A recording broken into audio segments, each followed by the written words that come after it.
ইন্দুবালা ভাতের হোটেলের সিরিজটা তো আমরা সবাই দেখেছি। আজকে আমি শেয়ার করব ইন্দুবালা ভাতের হোটেলের মান কচু বাটা রেসিপি। আমি এখানে কচুটাকে গ্রেটারে গ্রেট করে নিয়েছি, খুব সুন্দর করে গ্রেট করে এটাকে ধুয়ে নিয়েছি।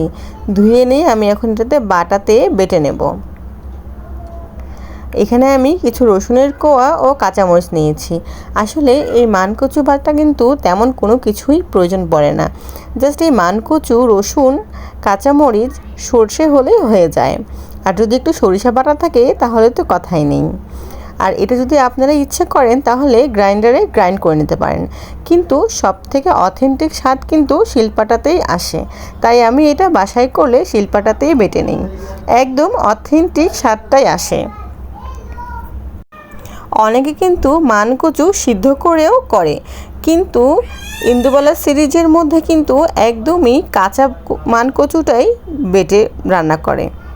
এখানে আমি দেখতে পাচ্ছেন সরিষা বাটা নিয়েছি ও এখানে 1 চামচের মতো সামান্য চিনি দিয়েছি, দিয়ে এটাকে আমি আবার বেটে নেব।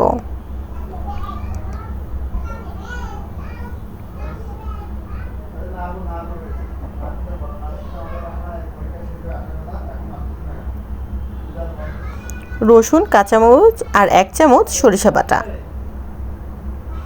দিয়ে এটাকে আমি আরেকবার ভালো করে বেটে নেব। আর এখানে আমি দিয়েছি 1/4 কাপ নারকেল কুড়ানো।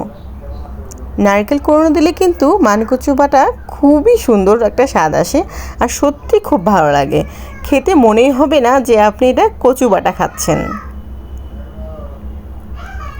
এখানে আমি 1 চামচ চিনি দিয়েছি ও অবশ্যই স্বাদ মতো লবণ ব্যবহার করবেন। এখন এখানে সরিষার তেল দিয়ে দিব।